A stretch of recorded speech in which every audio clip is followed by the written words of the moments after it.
Before I begin, if you've ever lived through betrayal like this, please like, leave a comment, and subscribe to my YouTube channel. I used to believe that no matter how complicated families get, there's always some invisible thread tying everyone together. Even when things break, even when words are said that shouldn't be said, you still belong somewhere in the middle of it all. That belief carried me for most of my life, until the day I realized my family had quietly cut that thread without telling me. The morning I found out about my sister's wedding, I was standing in my small kitchen, holding a chipped mug that used to belong to my grandmother. It was one of the few things I had left of her, and even that felt like it came with conditions I didn't fully understand yet. My phone buzzed on the counter, and I almost didn't pick it up. It was a message from an old family friend, someone who hadn't spoken to me in months. She sent a single photo.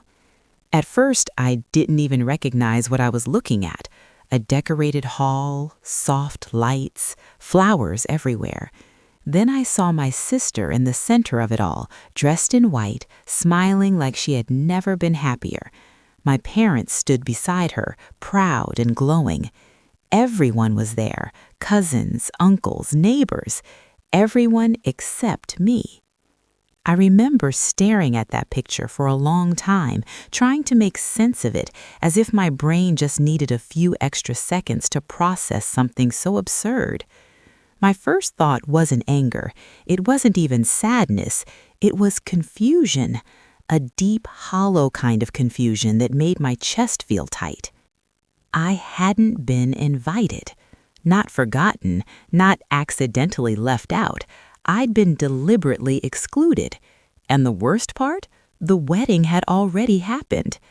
I sat down at the kitchen table, still holding that mug, and I realized something that felt almost too heavy to put into words.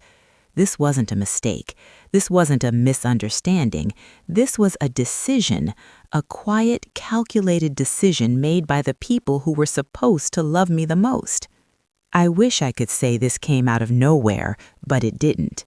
The cracks had been there for years. Growing up, my sister was always the center of everything. She was charming in a way that made people naturally gravitate toward her. She knew how to say the right things, how to smile at the right moments, how to make people feel like they mattered until they didn't.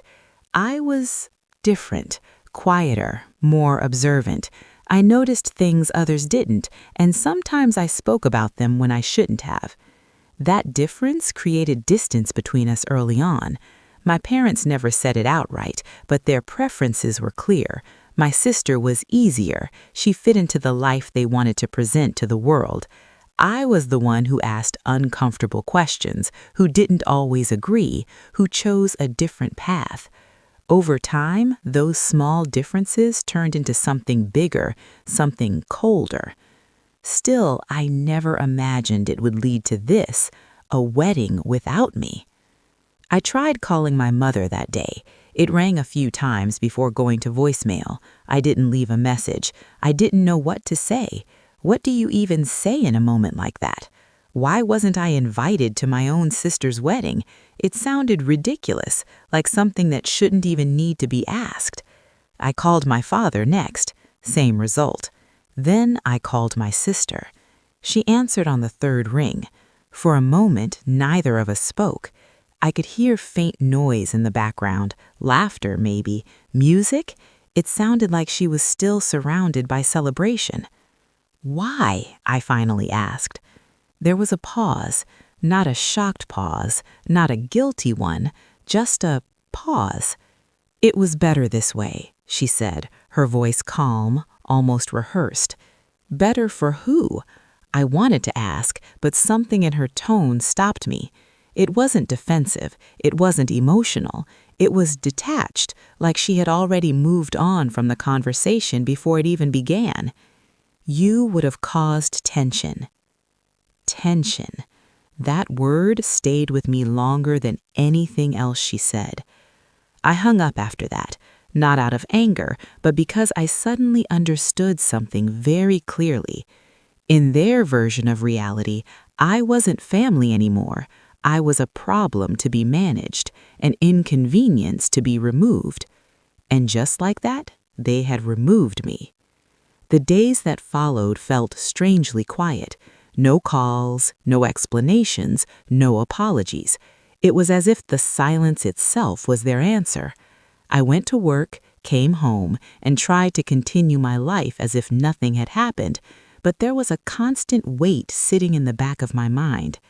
I kept thinking about my grandmother.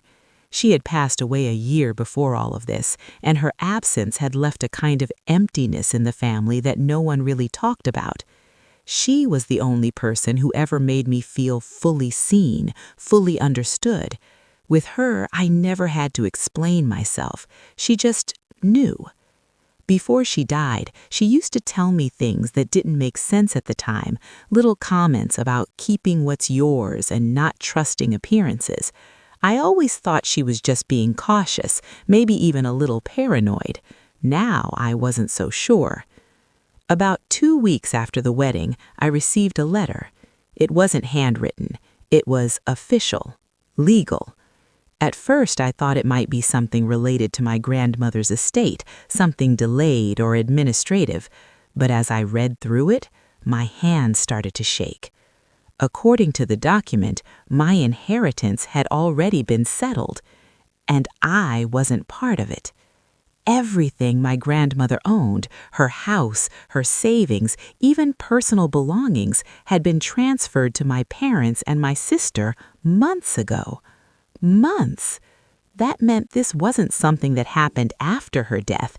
It had been arranged before she even passed. I read the letter again, hoping I had misunderstood something, but the words didn't change. My name wasn't there, not once. It felt like the ground had shifted under my feet. First the wedding, now this. It wasn't just exclusion anymore, it was erasure. I drove to my parents' house that evening without calling ahead. I needed to hear it from them directly. I needed to see their faces when they explained how something like this could happen. The house looked exactly the same as it always had. Same curtains, same garden, same front door that had been repainted at least 3 times over the years. For a moment, standing there, I almost convinced myself that everything inside would still be the same too. I knocked. My mother opened the door. For a brief second, something flickered in her eyes, surprise maybe, even discomfort, but it disappeared just as quickly as it came. "You should have called," she said. I held up the letter. "I think this deserves more than a phone call." She glanced at it, then stepped aside to let me in. My father was sitting in the living room, watching television like it was any other evening. My sister wasn't there. Of course she wasn't. I stood in that same room where I had spent so many years growing up, and I realized how unfamiliar it felt now, like I was standing in someone else's life. "Explain this," I said, placing the letter on the table. My father muted the TV but didn't turn it off. "It's already been handled," he said. Handled. That word hit me almost as hard as the one my sister used. Tension. Handled. It was like they had reduced everything, every relationship, every memory, every bond, to a set of problems that needed to be solved quietly and efficiently. "I was her grandchild," I said, my voice unsteady, despite my effort to stay calm. "How am I not even mentioned?" My mother sat down slowly, avoiding my eyes. "It was her decision," she said. I laughed, but there was no humor in it. "No," I replied, "it wasn't." And deep down, I think they knew I was right. Because in that moment, the silence that followed wasn't defensive, it was guilty. And that was the moment everything changed. Not because I had proof, but because I finally understood something much bigger had been hidden from me, something my grandmother might have tried to protect me from. And I had no idea how far it would go. I didn't leave right away. There was something about the way my parents sat there, too calm, too controlled, that made it impossible for me to just walk out. It felt like if I stepped through that door, I would be accepting their version of things, sealing it as truth, and I wasn't ready to do that. Not yet. "You're saying she chose to leave me out," I said slowly, watching their faces carefully. "That my grandmother, the one who called me every week, the one who made me promise I'd visit her even when things got difficult, she just decided I didn't deserve anything?" My father exhaled, leaning back in his chair like this conversation was exhausting him. "You're making this more dramatic than it needs to be." More dramatic. I almost smiled at that, but it came out as something bitter instead. I wasn't invited to my sister's wedding, and now I find out I've been cut out of my grandmother's will without even being told. What part of that isn't traumatic? My mother finally looked up at me, her expression tight. "We didn't want to upset you." I stared at her, trying to understand how she could say something like that with a straight face. "You didn't want to upset me," I repeated. "So you decided not to tell me at all." "It's complicated," she said quietly. "No, it's not." And that was the truth. They wanted it to be complicated because that gave them space to hide inside vague explanations. But from where I stood, it was painfully simple. They had made decisions about my life, about my place in this family without me, and they had done it deliberately. I picked up the letter again, my fingers tightening around the edges. "Who handled this? Which lawyer?" His father hesitated for a fraction of a second before answering. "It's already done. There's no point digging into it." That hesitation told me everything. "Which lawyer?" I repeated, this time more firmly. My mother shifted in her seat, clearly uncomfortable now. "Why are you doing this? You're just going to make things worse." Worse. It struck me then how consistent their language was. Everything I did, everything I questioned was framed as something negative, as if wanting answers was the problem, not the fact that I had been shut out of something that rightfully involved me. "Because I deserve to know," I said. The room fell silent again. The television screen flickered quietly in the background, casting a soft glow across the walls, but no one moved to turn it off. It felt like a strange kind of standoff, one where the outcome had already been decided, but no one wanted to say it out loud. Finally, my father spoke. "Mr. Qureshi handled it," he said, his tone clipped. I nodded slowly, committing the name to memory. It wasn't much, but it was something, more than they had given me before. "Thank you," I said, though there was no gratitude in it. I turned toward the door then, feeling a strange mix of anger and clarity settling in my chest. For the first time since all of this started, I had a direction, a place to begin. "Don't do anything you'll regret," my mother called after me as I reached for the handle. I paused, my hand resting against the cool metal, and for a moment I considered turning back, not to argue, not to demand more answers, but to say something honest, something that might actually reach them. But then I realized something else. They had already made their choices, and now it was time for me to make mine. "I already regret trusting you," I said quietly, before stepping outside. The air felt different once I was out there, lighter somehow, even though nothing about the situation had improved. Maybe it was because I was no longer standing in a room where everything felt controlled and scripted. Out here, at least, I could think. I didn't go home right away. Instead, I sat in my car for a long time, staring at the steering wheel, replaying the conversation in my head. Every word, every pause, every look they avoided. It didn't add up. Not completely. There were gaps, small ones but noticeable, the kind that only appear when someone is trying to hold a story together without all the pieces. And my grandmother's voice kept echoing in the back of my mind. "Not everything is what it seems." She used to say that when I was younger, usually after some small disagreement or misunderstanding. At the time, it felt like one of those general life lessons adults repeat without thinking. But now, sitting there in the quiet of my car, it felt more like a warning. I started the engine and drove. The lawyer's office wasn't far, just across town in a part of the city I rarely visited anymore. The building itself was old, with faded paint and a sign that looked like it had been there for decades. It didn't match the kind of professional image I had expected, but something about it felt real, grounded. I walked inside, the faint smell of paper and dust greeting me as the door closed behind me. A receptionist looked up from her desk, offering a polite but distant smile. "Can I help you? I'm here to see Mr. Qureshi."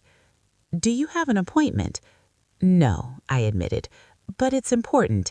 It's about my grandmother's estate."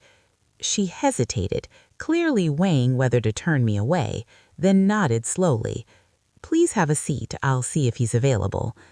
I sat down, my hands clasped together, trying to steady myself. This was it, the moment where things would either start to make sense or fall apart even more. After a few minutes, a door down the hallway opened and an older man stepped out. He looked at me with a kind of cautious curiosity. "You're here about the Rahman estate?" I stood up. "Yes." He studied my face for a moment, and something in his expression shifted, subtle but noticeable. "Come in," he said. His office was modest, filled with shelves of files and books that looked well used. He gestured for me to sit, then closed the door behind us. "How can I help you?" he asked, though his tone suggested he already knew an idea. I took a deep breath. "My name is—" I paused, then gave it. "I'm her grandchild, and according to the documents I received, I wasn't included in her will." He didn't respond right away. Instead, he leaned back slightly, his eyes narrowing just a bit as if he was considering something carefully. "That's correct," he said finally. The words landed heavily, even though I had expected them. "I want to understand why," I said. Another pause. Then he did something I didn't expect. He reached into a drawer and pulled out a file. "This situation," he began slowly, "is unusual." My heart skipped a beat. "Unusual how?" He opened the file, flipping through a few pages before stopping at something specific. "Your grandmother made changes to her estate shortly before her passing. The documentation was clear, legally binding, and witnessed." That sounded exactly like what my parents described. But then he continued. "However, there were conditions attached." Conditions. The word hung in the air between us. "What kind of conditions?" I asked, leaning forward without realizing it. He looked at me directly now, his expression more serious than before. "Conditions that, if not fulfilled," he said, "could invalidate the entire transfer." For a moment, I forgot how to breathe, because suddenly everything shifted. This wasn't just about being left out.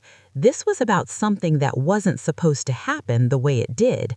And if what he was saying was true, then my parents and my sister hadn't just excluded me. They might have done something much worse. I didn't realize I had leaned so far forward in my chair until my hands started to ache from gripping the edge of the desk. "Invalid? How?" I asked, my voice barely above a whisper. Mr. Qureshi closed the file gently, like whatever was inside it needed to be handled with care. "Your grandmother was very particular," he said. "She wanted to make sure her wishes were followed exactly, not just in terms of who received what, but how things were handled afterward." My mind was racing now, trying to piece together what that could possibly mean. "You're saying there were rules attached to the inheritance?" "In a manner of speaking, yes." I sat back slowly, trying to absorb this. "And if those rules weren't followed, the distribution could be legally challenged," he finished. A strange feeling crept into my chest, not quite hope, but something close to it, something cautious and sharp, like the first crack of light after a long stretch of darkness. "Were they followed?" I asked. He hesitated, and that hesitation was enough. "I'm not at liberty to discuss every detail," he said carefully, "but I can tell you this. There were certain procedural steps that needed to involve all immediate beneficiaries." All immediate beneficiaries. I felt my stomach drop. "I wasn't involved," I said. "I'm aware," he replied. There was no judgment in his tone, but there was something else, something that felt uncomfortably close to concern. "Then how was it finalized?" I pressed. He didn't answer right away. Instead, he studied me again, as if trying to decide how much to say. I could see the conflict in his eyes, the line between professional obligation and personal instinct. Finally, he spoke. "Your signature," he said slowly, "was listed as acknowledged." The room seemed to tilt for a moment. "My signature?" He nodded once. "I never signed anything," I said immediately. "I understand," he replied. "No," I said, shaking my head now, my voice rising despite my effort to stay composed. "I don't understand. I was never even told about any of this. I didn't see any documents. I didn't agree to anything. "I believe you," he interrupted gently. That stopped me, because it wasn't defensive. It wasn't dismissive. It was sincere. And somehow, that made it worse. "Then how is this possible?" I asked, my voice cracking under the weight of the question. He exhaled slowly, leaning back in his chair. "It's possible," he said, "that something was misrepresented during the process." Misrepresented, another carefully chosen word. "You mean forged," I said. He didn't confirm it, but he didn't deny it either. The silence between us felt heavier than anything he could have said. I pressed my hands against my knees, trying to steady myself. This wasn't just exclusion anymore. This wasn't even betrayal in the way I had understood it before. This was something else, something deliberate, something illegal. "What do I do?" I asked, the question coming out before I had time to think about it. For the first time since I had walked into that office, Mr. Qureshi's expression softened slightly. "If you believe your rights have been violated, you have the option to pursue legal action."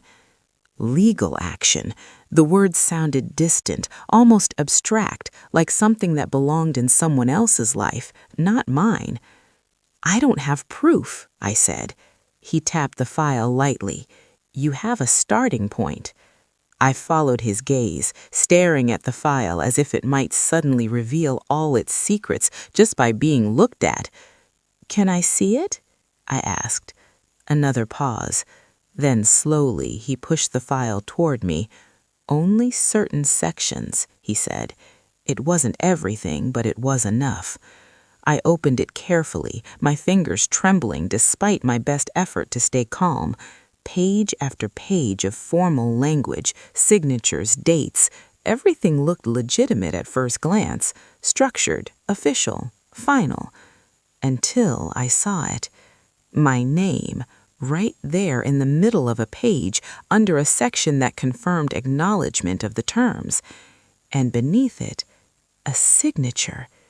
I stared at it, my breath catching in my throat. It looked like mine. At least it looked close enough that someone who didn't know better might accept it without question. The shape, the flow, it mimicked the way I wrote my name. But it wasn't mine. I knew it wasn't. There were small differences, tiny details that most people wouldn't notice, but I did, because it was my name, my identity, and someone had tried to copy it. A cold wave of realization washed over me. This wasn't a misunderstanding. This was intentional. They needed it to look real, I said quietly, more to myself than to him. "Yes," he replied. I closed the file slowly, my mind spinning. Who submitted this? I asked. The documents were presented by your father. Of course they were. And no one questioned it? There were witnesses, and the paperwork appeared to be in order. Appeared. That word again. Everything about this situation seemed to exist in that space between what was real and what was made to look real. I leaned back in my chair, staring at the ceiling for a moment as I tried to process everything.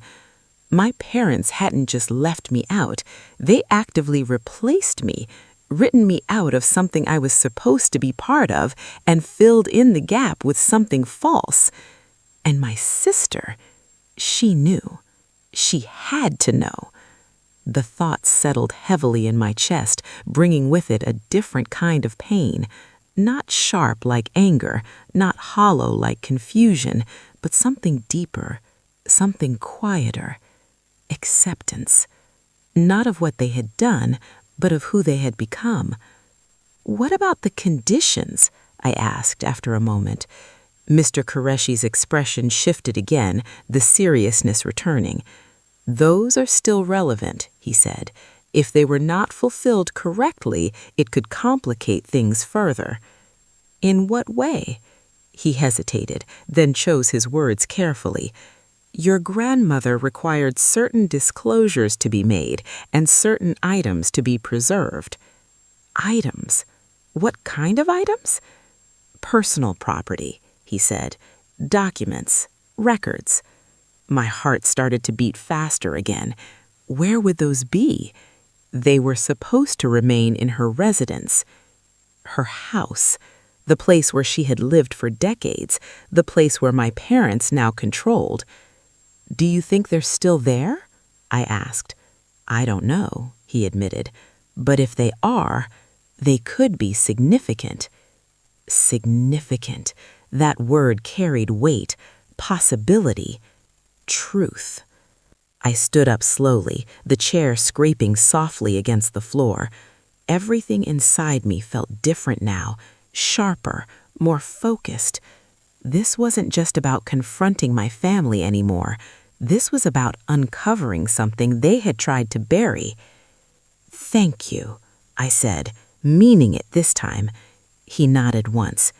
Be careful, he added. I paused at the door, my hand resting on the handle as his words settled in. Careful. It sounded simple, but something about the way he said it made me realize it wasn't just a suggestion, it was a warning. And as I stepped out of that office, back into the fading light of the afternoon, I couldn't shake the feeling that whatever my grandmother had left behind was never meant to stay hidden. I didn't go home after leaving Mr. Qureshi's office. The idea of sitting alone with everything I had just learned felt suffocating. My apartment suddenly seemed too small, too quiet, like the walls would close in on me the moment I stepped inside. So instead, I drove. Not with a plan, not with a clear destination, just forward. The road stretched out in front of me, familiar turns blending into each other as my mind replayed every word from that office, the forged signature, the conditions, the items my grandmother had insisted be preserved. Her house.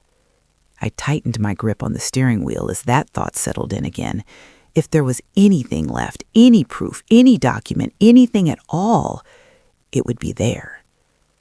But going back wasn't simple. That house wasn't mine anymore. Legally, it belonged to my parents now. Walking in unannounced earlier had already pushed boundaries they clearly didn't want crossed, showing up again, this time with questions they couldn't easily dismiss. That would be different. That would be confrontation. And yet, the more I thought about it, the clearer it became that I didn't have a choice. If I waited, if I hesitated, whatever might still be there could disappear.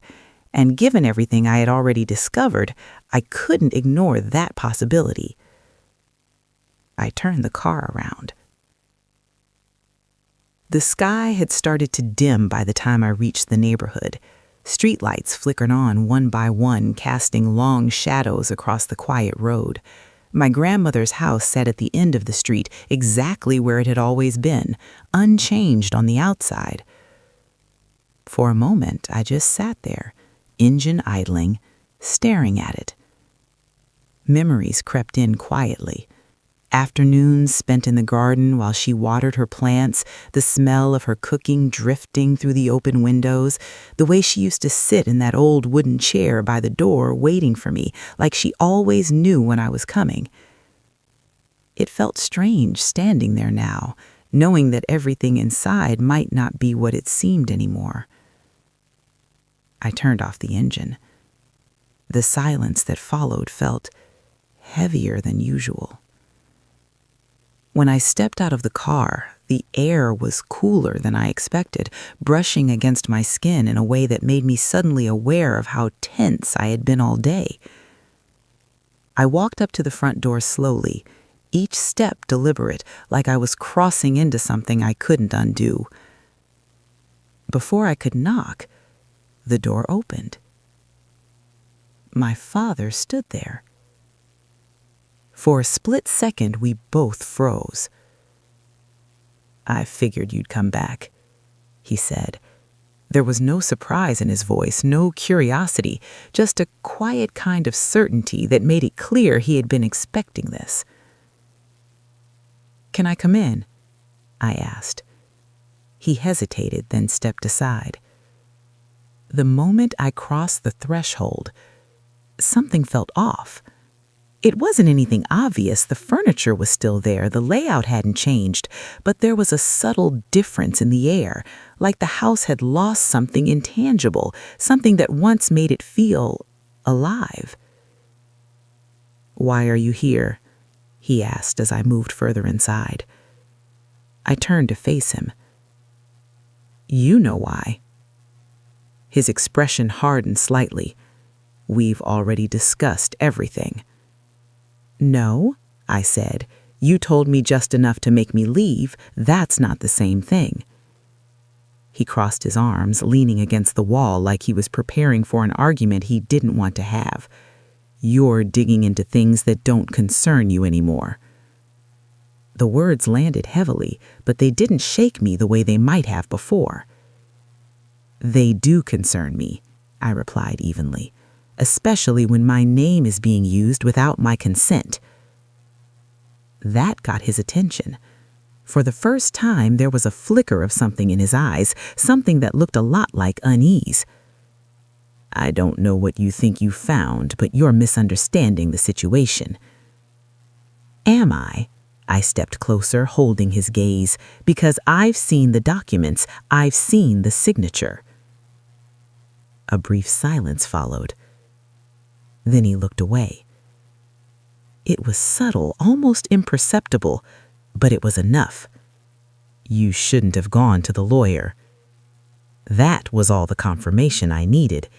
"You shouldn't have?" I repeated, "or you didn't expect me to?" His jaw tightened. "This isn't going to end the way you think." Something about the way he said it sent a chill down my spine. It wasn't a threat, not exactly, but it wasn't reassurance either. It was final, like he had already decided how this would play out. "We'll see," I replied. I turned away from him then, walking deeper into the house before he could say anything else. If I stayed in that conversation, it would just turn into more deflection, more carefully chosen words that led nowhere. I needed to focus.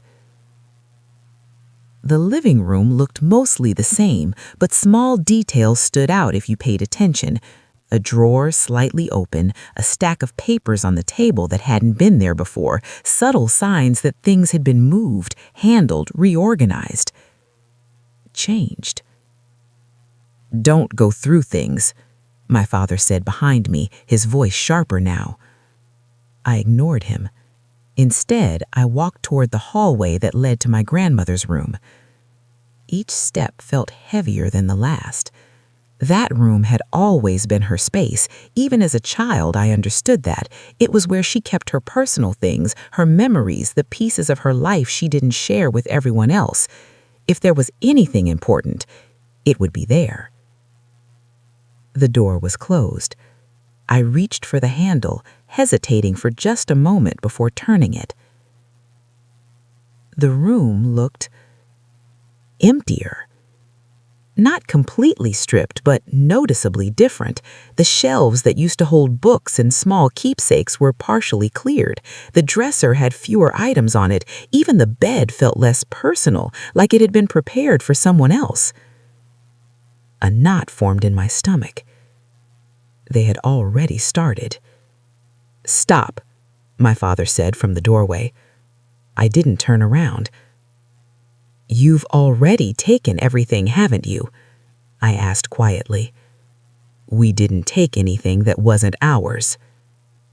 I let out a slow breath.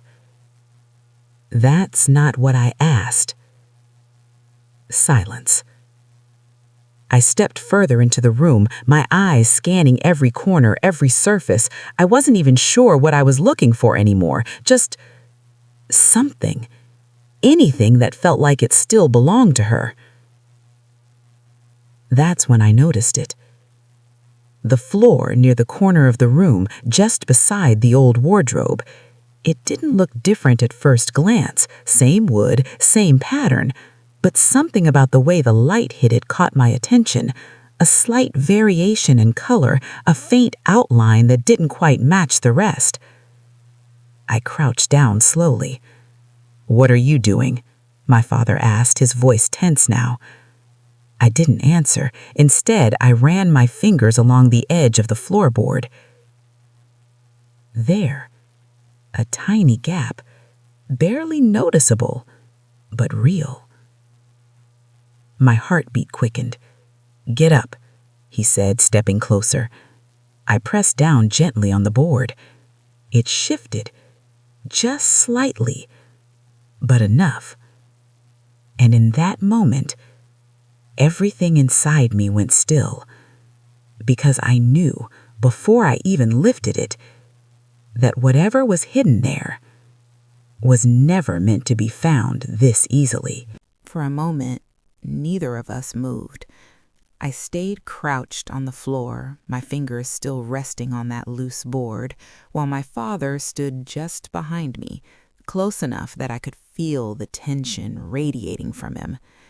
The air in the room felt heavier now, like something had shifted the second I noticed that gap. "Get up," he repeated, more firmly this time. I didn't. Instead, I pressed down again, just slightly, testing it. The board gave under the pressure, the faintest creak escaping from beneath it. It was subtle, but in that quiet room it sounded loud enough to echo. And that's when I knew. This wasn't just old wood settling or some random imperfection. This was deliberate.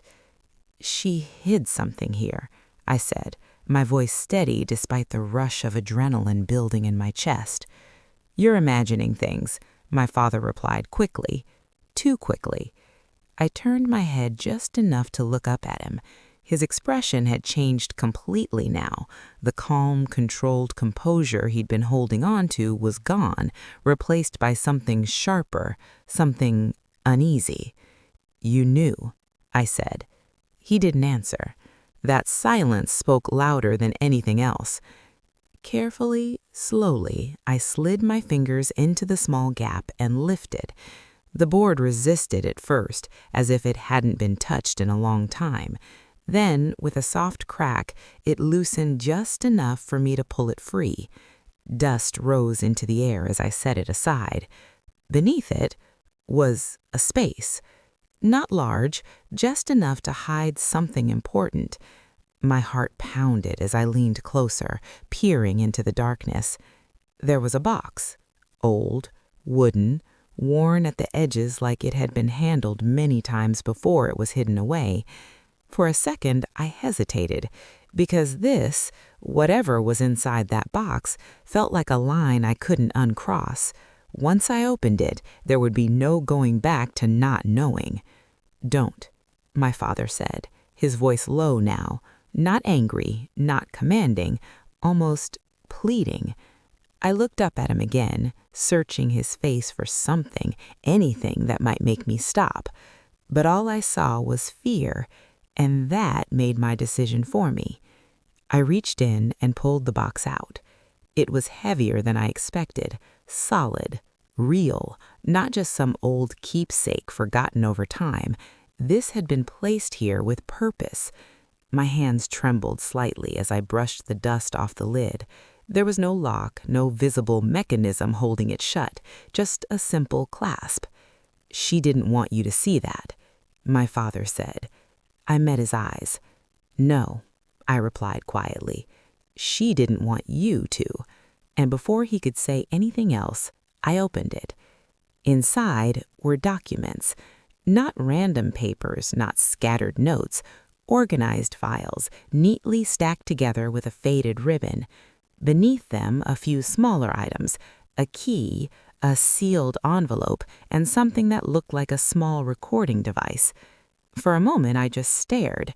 Then I picked up the documents. The first few pages were handwritten, my grandmother's handwriting.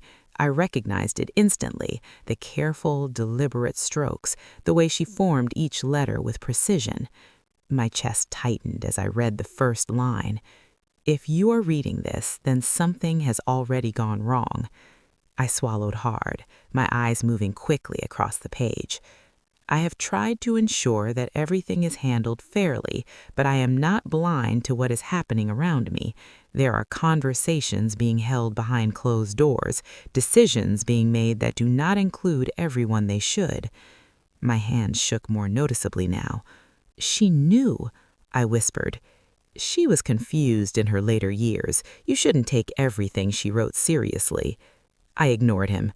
"I have made arrangements," the letter continued, "but I have also put safeguards in place. If those safeguards are not respected, then the truth must be uncovered." Truth. The words seemed to echo in my mind. I flipped to the next page. This one was different, typed, official looking. It detailed conditions, specific requirements that had to be met for the inheritance to be considered valid. Names were listed, mine included. I felt a surge of something sharp and undeniable. Vindication. "They had to involve me," I said, looking up at my father. He didn't respond.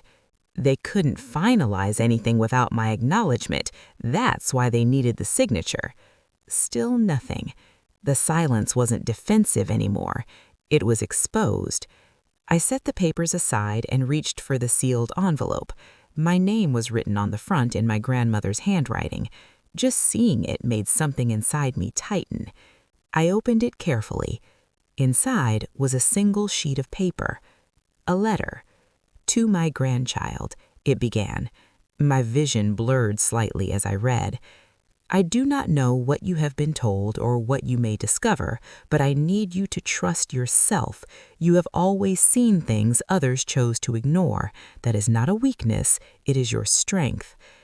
I had to pause, taking a slow breath as the words settled in. "I fear that after I am gone, there will be attempts to change what I have decided, to make it seem as though I chose something I did not. That is why I have left this for you." My grip tightened on the paper. "I have recorded conversations. I have kept copies of important documents. If you need proof, it is here. But more than that, I want you to remember this. You were never meant to be excluded, not from this family, not from what is rightfully yours." A tear slipped down my cheek before I could stop it. I wiped it away quickly, but the feeling didn't go with it. It stayed, heavy, real. I lowered the letter slowly, my hands no longer shaking from uncertainty, but from something else entirely. Clarity. She knew everything. My father shifted behind me, but I didn't turn around this time. Instead, I reached for the small recording device. "This is proof, isn't it?" I asked. He didn't answer, but I didn't need him to. I already knew. And for the first time since all of this began, I felt something settle deep inside me. Not confusion, not doubt, something stronger, resolve. Because whatever was on that device, whatever my grandmother had left behind, it wasn't just going to change the story, it was going to expose it. I held the recording device in my hand for a long moment before doing anything with it. It was smaller than I expected, simple, unremarkable, the kind of thing you could easily overlook if you didn't know what it was. But right now, it felt heavier than anything I had ever held before. Because this wasn't just an object, it was truth. And truth, I was beginning to understand, had a weight to it that nothing else could match. "Put that down," my father said behind me, his voice low but firm.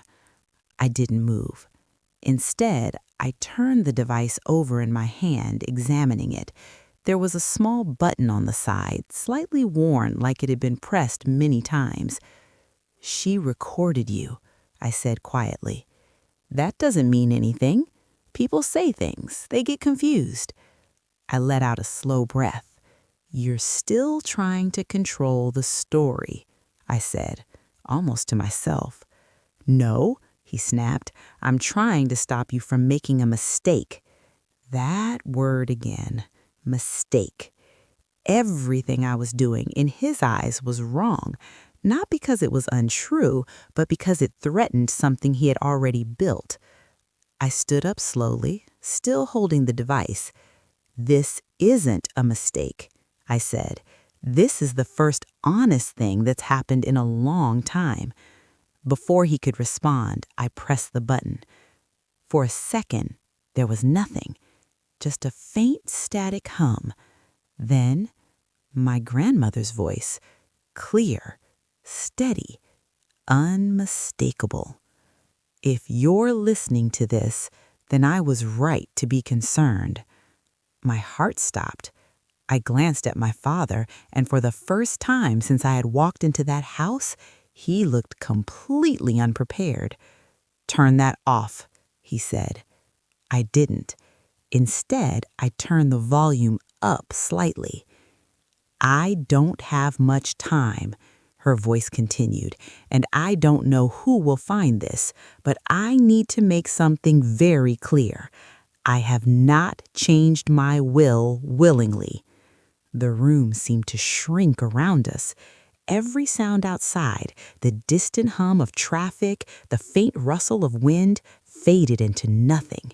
There was only her voice. "I have been pressured repeatedly to simplify things, to make decisions that do not reflect my intentions." I felt my chest tighten, because now it wasn't just suspicion, it was confirmation. People I trusted are trying to take control of what I leave behind. They believe I won't notice or that I won't act. I turned slowly to face my father. His expression had changed again. The unease was gone. Now there was something else, something colder. "That recording doesn't prove anything," he said, but his voice lacked the certainty it had before. I didn't respond. I couldn't. Not yet, because her voice was still playing. "I have documented everything. Conversations, agreements, attempts to influence me. If anything happens that contradicts my final wishes, it must be investigated." Investigated. The word echoed through the room like a verdict waiting to be delivered. "I am leaving this behind because I know there is at least one person who will not ignore the truth." My throat tightened. "I hope you are listening." The recording ended. Just like that. No dramatic finish, no final statement, just silence. But that silence felt louder than anything that had come before it. For a moment, neither of us spoke. I stood there, the device still in my hand, my mind trying to catch up with everything I had just heard. She was scared, I said. No, he replied sharply. She was manipulated. I looked at him. By who? I asked. He didn't answer, because there was no answer he could give that would undo what we had both just heard. You pressured her. That's not what happened, he snapped. She said it herself. She was confused. His voice rose now, the calm finally breaking. She didn't understand what she was doing toward the end. Stop, I said, and something in my tone must have reached him, because he did. The room fell quiet again, but this time it wasn't uncertain. It was final. You forged my signature, I continued, my voice steady now. You pushed her to change things, and when she didn't do it the way you wanted, you made it look like she did. That's not true, he said, but it sounded weaker now. You can keep saying that, but it doesn't change what's on this recording. It doesn't change what's in those documents. I gestured toward the box. It doesn't change what she left behind. He ran his hand over his face, pacing slightly now like he was trying to think of a way out of something that had already closed in around him. You don't understand how complicated this was, he said. I understand enough, I replied. No, you don't, he said, turning back to me. You think everything is black and white, but it's not. There were reasons for what? I interrupted. For cutting me out? For lying? For forging documents? His silence answered that.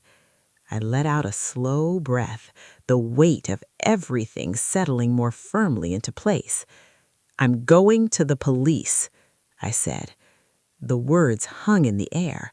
For a split second, I thought he might argue, deny it again, try to stop me. But he didn't. Instead, he just stood there, still, quiet. And that's when I realized something. He knew. He knew this wasn't something he could talk his way out of anymore. You're going to destroy this family, he said. I shook my head. No, I replied. You already did that.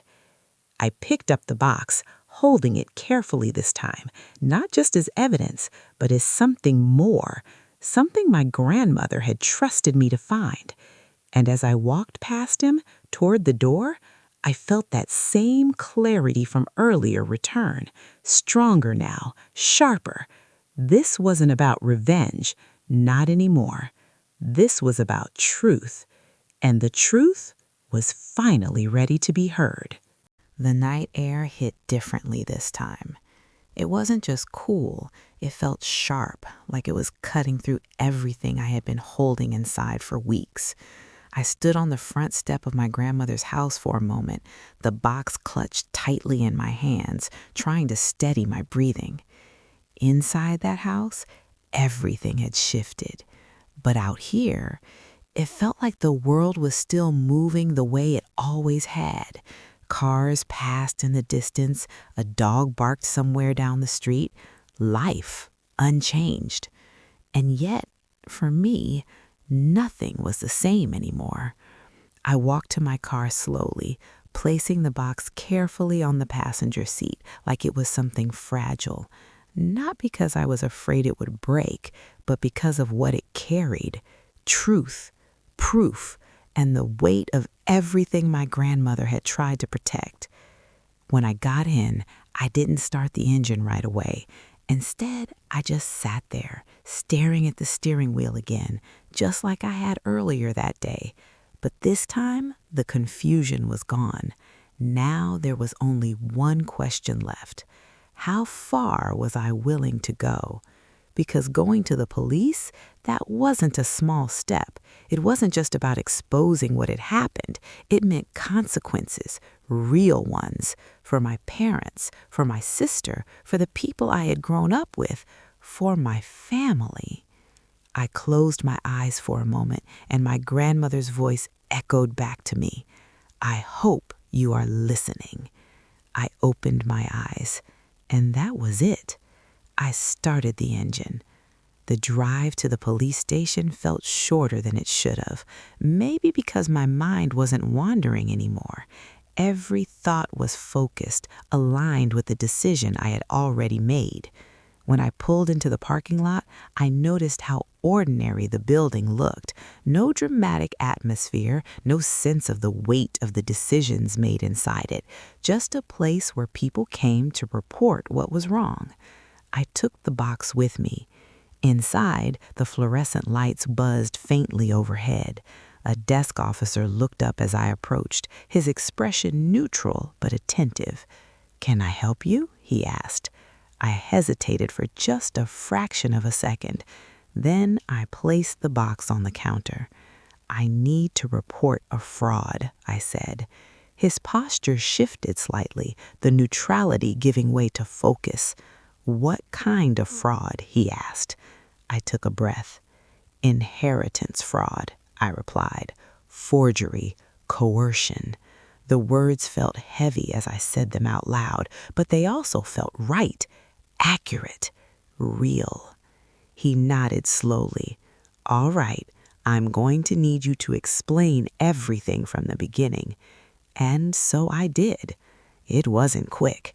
I told him about the wedding, about the letter, about the lawyer and the forged signature, about the conditions in my grandmother's will, about the hidden box, and finally, about the recording. When I played it for him, the same silence filled the room that I had felt earlier. But this time, it wasn't just me and my father. This time, there were witnesses. When the recording ended, the officer leaned back slightly, his expression no longer neutral. "Do you have copies of these documents?" he asked. I said, "They're in the box." He opened it carefully, flipping through the papers with a practiced eye. I watched his face as he read, noticing the subtle shifts in his expression, the way his brow furrowed slightly, the way his lips pressed together as he moved from one page to the next. He understood. "This is serious," he said finally. I nodded. "I know." He closed the box gently. "We're going to need to take this as evidence, and we'll likely need a formal statement from you." "That's fine," I replied. He studied me for a moment, as if trying to gauge something beyond the surface. "Are you prepared for what this might lead to?" he asked. I knew what he meant. Investigations, charges, possibly arrests. "Yes," I said, and for the first time there was no hesitation in my voice. He nodded once. "All right," he said, "let's begin." The next few hours blurred together. Statements, questions, clarifications, every detail I could remember, every piece of information I had uncovered, it all had to be laid out clearly, precisely. By the time I stepped out of that station, the sky had gone completely dark. But something inside me felt lighter. Not because the situation was resolved, not because anything had been fixed, but because I had done what needed to be done. For the first time since all of this started, I wasn't carrying it alone anymore. The next morning, my phone started ringing before I was even fully awake. I didn't need to check the screen to know who it was. I let it ring for a while before finally answering. "What did you do?" My mother's voice came through, sharp and strained. I sat up slowly, running a hand through my hair. "I told the truth," I said. "You went to the police?" she asked, disbelief laced through every word. "Yes." There was a pause. Then, "How could you do this to us?" I almost laughed, not because it was funny, but because it was so predictable. "How could I?" I repeated. "You forged my signature. You tried to erase me from something that was rightfully mine. And you're asking me how I could do this? You don't understand what you've started." "No," I replied calmly. "I understand exactly what I've started." Silence. Then her voice softened slightly. "It didn't have to go this far," she said. I closed my eyes for a moment. It already did, I replied, and then I ended the call. The rest of the day unfolded exactly the way I expected it to. More calls from relatives, from people who had suddenly heard something and wanted to check in. Some were subtle, trying to sound concerned while fishing for information. Others were more direct, questioning my decisions, suggesting I was overreacting. I didn't engage because for the first time, I realized something important. It didn't matter what they thought. They hadn't been there. They hadn't heard the documents. They hadn't carried the weight of what had been done. And I wasn't going to let their opinions reshape something that was already clear. By the evening, the calls had slowed down. The silence returned. But it felt different now. Not empty, not uncertain, just quiet. And in that quiet, I finally allowed myself to feel something I hadn't quite acknowledged yet. Relief. Not complete, not perfect, but enough to breathe, because the truth was no longer hidden, and whatever came next would be built on that. The investigation didn't start loudly. There were no dramatic knocks on doors in the middle of the night, no immediate confrontations or public scenes. Instead, it moved quietly, almost invisibly at first, like something unfolding beneath the surface while the rest of the world carried on as usual. But I could feel it, in the way my phone stopped ringing so often, in the sudden distance from relatives who had been so eager to check in just a day before, in the strange silence from my parents' side of the family, as if everyone had collectively decided to step back and wait. And then the police called. It was 3 days after I had filed the report. "We've reviewed the materials you provided," the officer said. "We'll need you to come in again. There are a few more things we need to go over." His tone was measured, but there was something underneath it now, something more focused than before. "Is this moving forward?" I asked. A brief pause. "Yes," he said, "it is." That was all I needed to hear. When I arrived at the station, the atmosphere felt different from my first visit, subtly but noticeably. I was led into a smaller room this time, one that felt more private, more serious. There were 2 officers now, not 1. They introduced themselves, but I barely registered their names. My attention was fixed on what came next. "We've verified several elements of your claim," the officer said, opening a file in front of him.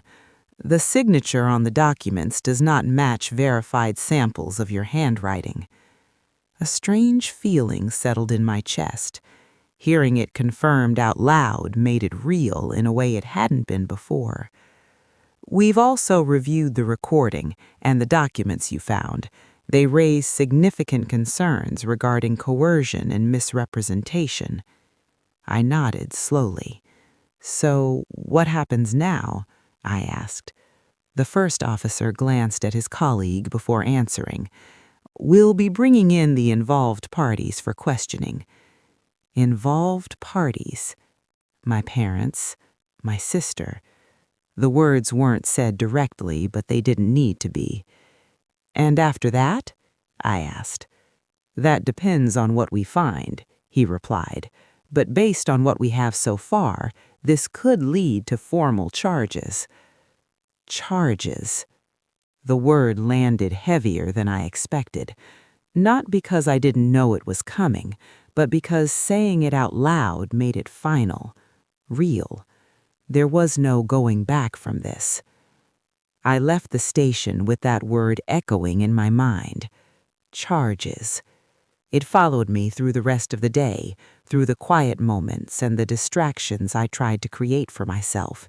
It was there when I made coffee, when I sat down and tried to read, when I stared out the window without really seeing anything. Because no matter what I did, One truth remained. Things were about to change in a way that couldn't be undone. 2 days later, it happened. I wasn't there when the police went to my parents' house, but I heard about it almost immediately. A message came through from a neighbor, someone who had known our family for years. "Police were at your parents' place this morning." That was all it said. No details, no explanations, just that. I stared at the message for a long time before putting my phone down. I didn't need to know more. I could picture it. The knock on the door, the confusion, the realization, the moment everything they had tried to keep hidden started to come into the light. Later that afternoon, my sister called. I almost didn't answer, but something told me I should. "Do you have any idea what you've done?" she demanded the second I picked up. Her voice was different now, not calm, not detached, angry. I leaned back in my chair, letting the silence stretch for a moment before responding. "Yes," I said. "They came to the house. They're asking questions, going through documents. Do you understand how serious this is?" "I do," I replied. "Then why would you do this?" she asked, her voice rising. "Why would you take it this far?" I closed my eyes briefly. "Because you already did." There was a pause on the other end. Then, "We didn't do anything wrong." The denial came quickly, instinctively, almost like she had been repeating it to herself long before this moment. "You knew," I said. "No," she replied immediately. "Yes," I said, more firmly this time. "You knew about the will, about the changes, about the fact that I wasn't included." "That doesn't mean anything," she said. "It means everything," I replied. Silence. Then her tone shifted slightly. "You're blowing this out of proportion," she said. "These things, they happen. Families make decisions. Not everyone gets what they think they deserve." I felt something settle in my chest as she spoke. Not anger, not even frustration, just clarity. Because in that moment, I realized something I hadn't fully allowed myself to accept before. She didn't see it as wrong. To her, this wasn't betrayal. It was justification. "That's the difference between us," I said quietly. "What does that mean?" she asked. "It means I see what happened, and you choose not to." "That's not fair," she snapped. "No," I said. "What you did wasn't fair." Another pause, longer this time, then softer, almost cautious. "What do you want?" she asked. The question caught me off guard, because for a moment I wasn't sure. Revenge? Justice? Closure? I thought about it carefully before answering. "I want the truth." "That's it?" "That's it." She let out a quiet, disbelieving laugh. "You've already made sure the truth is going to come out, whether we want it to or not." I didn't respond, because she was right. This wasn't about worth anymore. It was about truth. And the truth, once uncovered, doesn't ask for permission to exist. It just does. The waiting was the hardest part. Not the confrontation, not the discovery, not even the moment I walked into the police station with everything in my hands. It was what came after. The quiet stretch of time where everything had already been set in motion, but nothing had fully landed yet. Days turned into a slow, heavy rhythm. Morning would come, and for a few seconds everything felt normal, until I remembered, until it all rushed back in, piece by piece, like something rebuilding itself inside my chest. The calls had stopped completely now. No more relatives pretending to care, no more distant voices trying to soften the edges of what had happened. It was as if everyone had retreated to a safe distance, waiting to see how this would unfold before deciding where they stood. I didn't blame them. This wasn't something you casually step into. But their silence said more than their words ever had. A week after the police visited my parents' house, I got another call. This time, I recognized the number immediately. It was the station. I answered on the second ring. "We need you to come in," the officer said. "There have been developments." Developments? The words sent a quiet jolt through me. "I'll be there," I replied. The drive felt longer than usual. Not because of distance, but because of anticipation. My mind kept circling the same questions over and over again. What had they found? What had been said? Had my parents denied everything, or had something finally broken? When I arrived, I was taken into the same room as before, the same table, the same chairs. But the energy felt different, more final. The officer sat across from me, a file open in front of him. "He's been cooperative," he said. I blinked, slightly caught off guard. "Cooperative?" I repeated. "Yes," he said. "At least, to a point." I didn't respond. I wasn't sure what that meant yet. He glanced down at the file, then back at me. "Your father admitted to submitting the documents," he said. My chest tightened.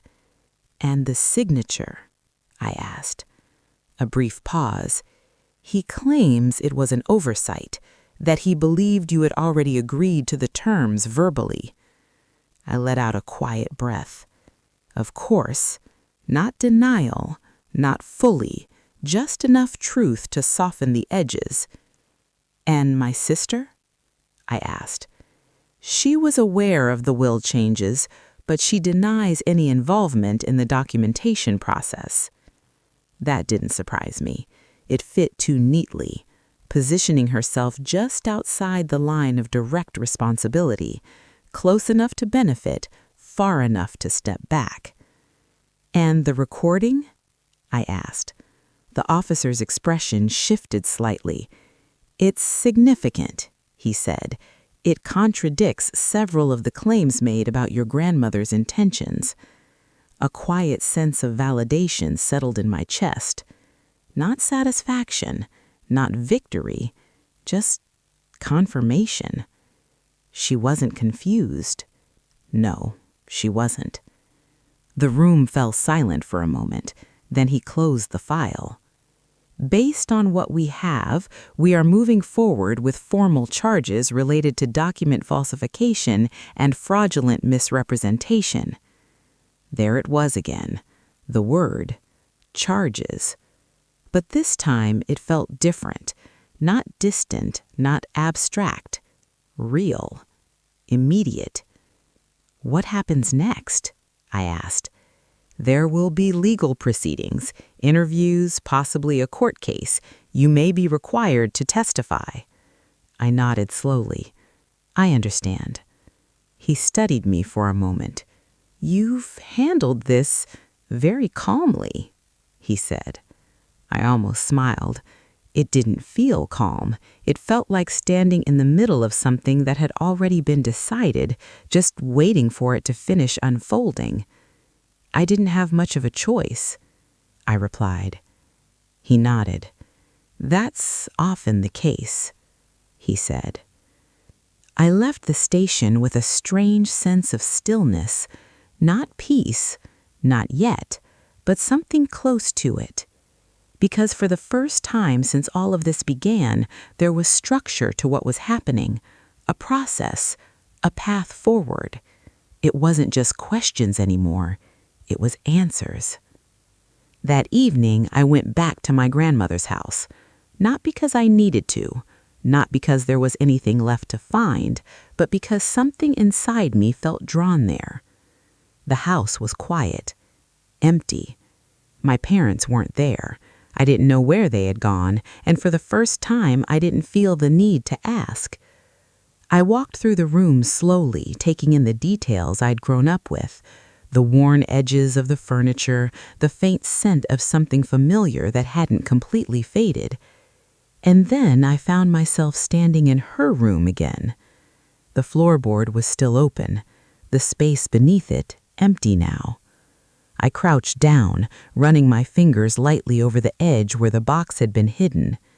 She knew, I whispered. Not just about what they were doing, but about me. About the fact that I would question things, that I wouldn't ignore what didn't feel right, that I would come back. A quiet wave of emotion moved through me, heavier than anything I had felt so far. Not anger, not even sadness in the way I expected. Something deeper, something that felt like loss and understanding at the same time. "You trusted me," I said softly. And for the first time since all of this began, the tears came without resistance. Not because of what had been taken from me, but because of what had been left behind. Truth, faith, a quiet kind of belief that I would do what needed to be done. I sat there for a long time, letting that feeling settle. Because in the end, this wasn't just about proving them wrong. It wasn't just about reclaiming what was mine. It was about honoring what she had tried to protect. And finally, I understood that. The legal process moved slower than I expected, and faster than I was ready for. Weeks passed, but each one carried something new: a request for documents, a call from the officer handling the case, a formal notice that made everything feel more official, more real. At some point, it stopped feeling like something that was happening to me and started feeling like something I was actively part of. That shift was subtle but important, because it meant I wasn't just reacting anymore, I was standing in it. The first time I saw my parents again after everything started moving forward was at a preliminary legal meeting.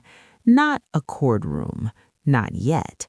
Just a quiet office, neutral ground, where statements were clarified and positions were established before anything escalated further.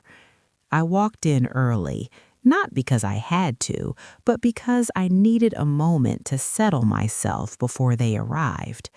The room was simple: a long table, a few chairs, a window that let in just enough light to keep things from feeling too closed in.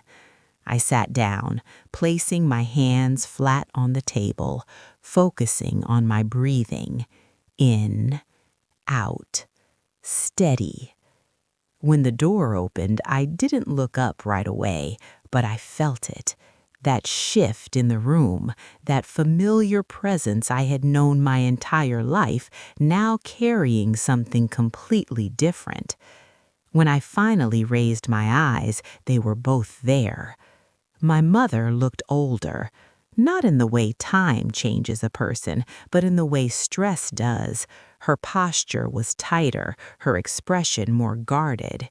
My father looked the same as he always had, controlled, composed, but there was something behind it now, something less certain. For a moment, no one spoke. Then they took their seats across from me, not beside me, not near me, across. That distance said everything. "You didn't have to do this," my mother said quietly. I met her gaze. "Yes," I replied, "I did." She shook her head slightly, as if trying to process something she still didn't fully accept. "This could have been handled privately," she said. I almost smiled at that. "It was handled privately," I said. "That's the problem."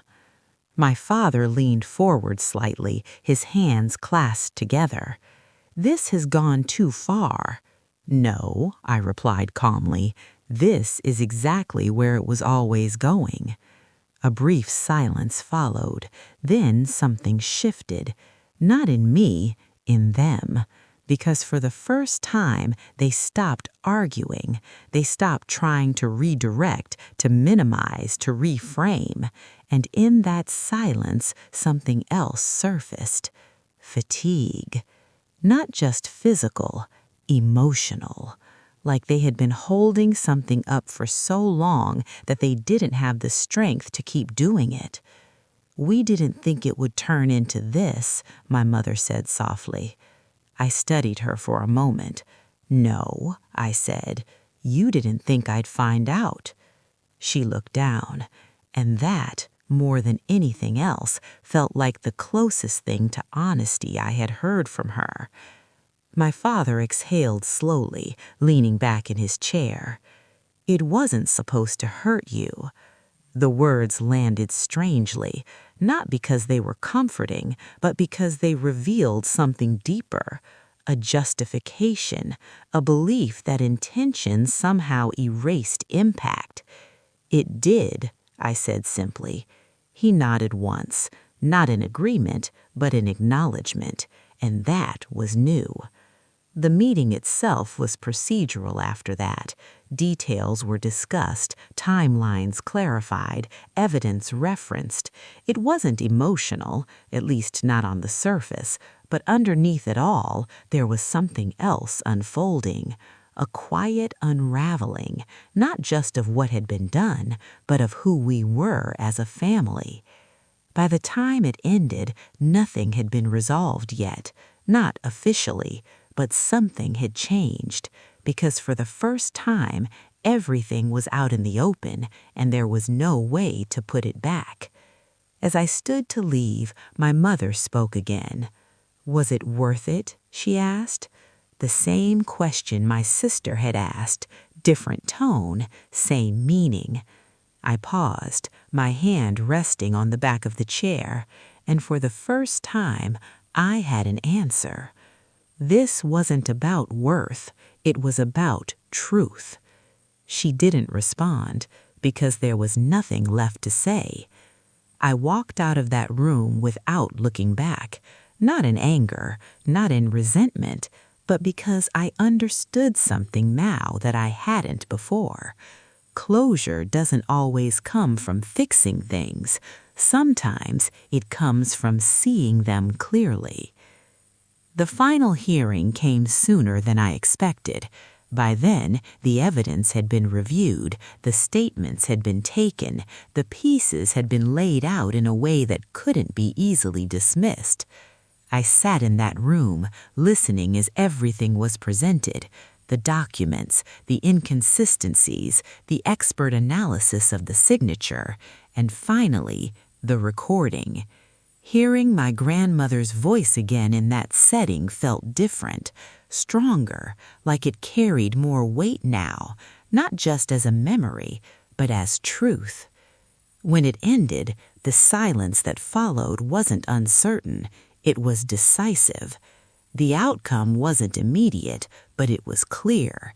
Things were going to change, legally, permanently.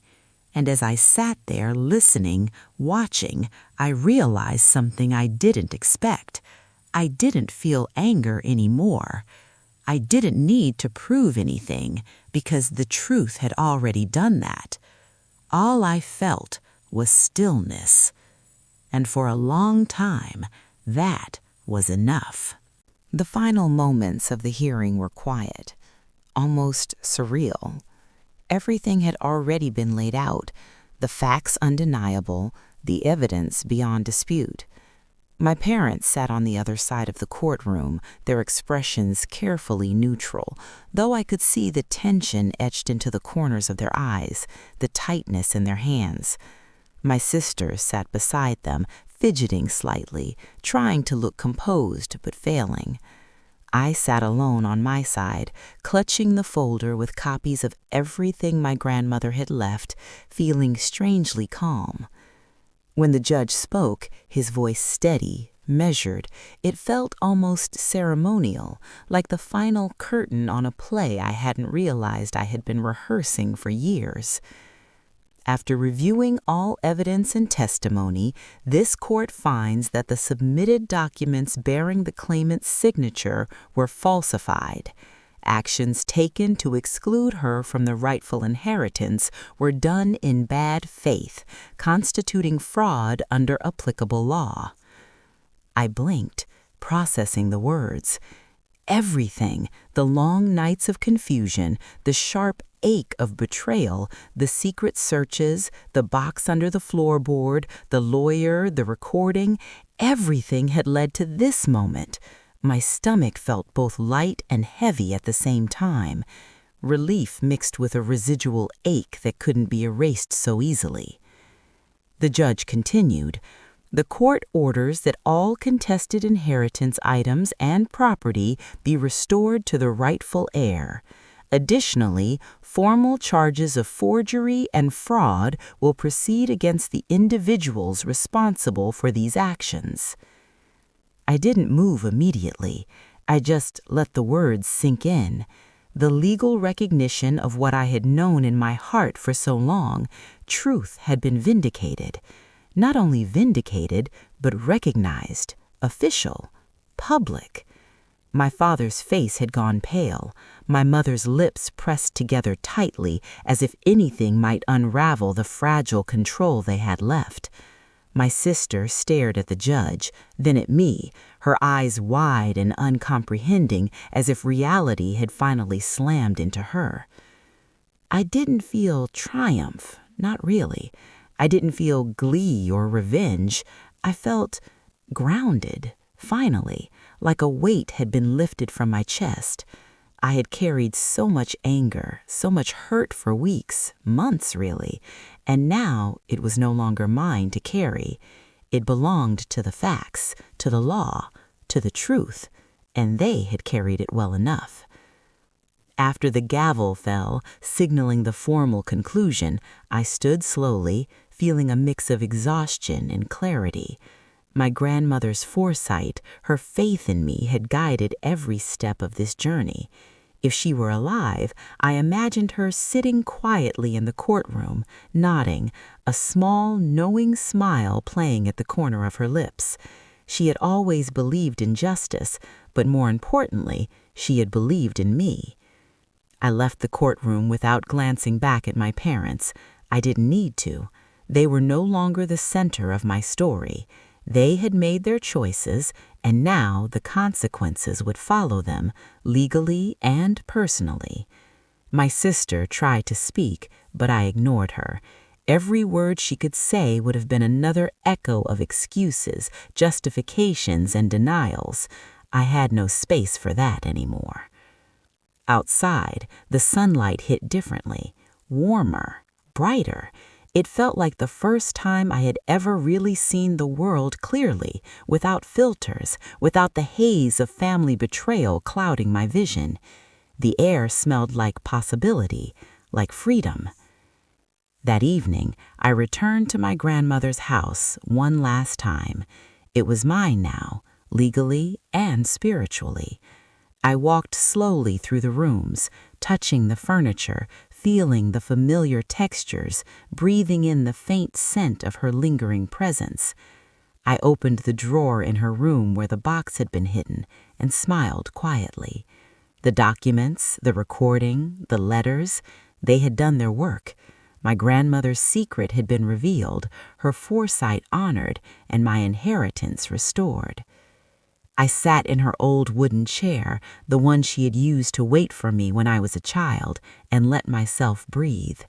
The anger, the betrayal, the long weeks of sleepless nights, they were still there, but they had softened. They had been transformed into understanding.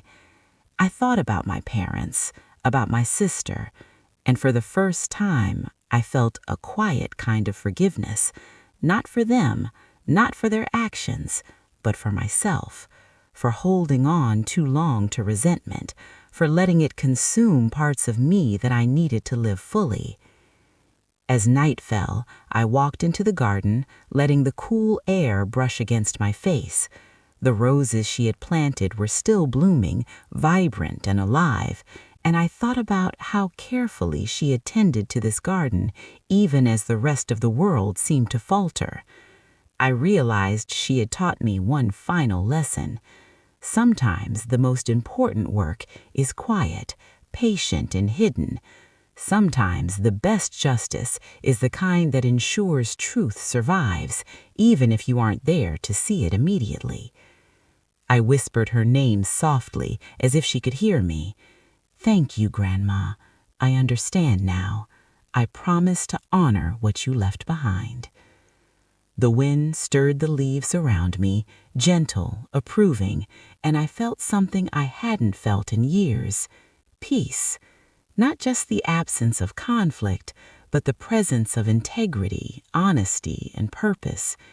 I had been excluded, betrayed, and manipulated, but I had also discovered resilience, clarity, and justice. I had uncovered what was hidden and ensured it mattered. And that, I realized, was the true inheritance. Not the money, not the property, not even the evidence.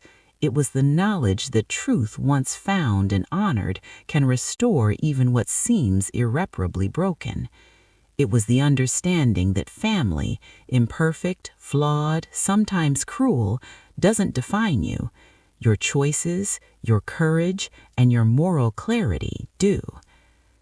I stood in the garden until the stars came out, each one small and distant, yet brilliant.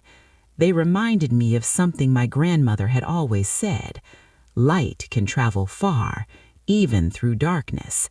And I had seen that light. I had followed it, and now it would guide me forward. I knew the coming months would be difficult. There would be legal proceedings, conversations I didn't want, consequences that might sting, but nothing could take away what had been restored. Nothing could erase the quiet knowledge that I had done the right thing, even when it was hard, even when it meant facing my family in ways I never thought I could. That night, I slept in her house for the first time since her passing. For the first time, I slept without the weight of secrets, without the ache of betrayal pressing down on me. I slept knowing I had honored her, honored myself, and stepped into a future that was finally mine to shape. And in that silence, in that peace, I understood the final lesson she had left me. Some wounds are deep, but truth heals them. Some betrayals feel permanent, but justice restores what was broken. And sometimes the love of someone who believed in you, even from beyond, can guide you through the darkest paths to a place of light. I closed my eyes and let myself rest. For the first time in a long time, I wasn't running from the past. I wasn't chasing proof or clarity. I wasn't trying to force justice into a world that had ignored it. I was simply home, and that was enough.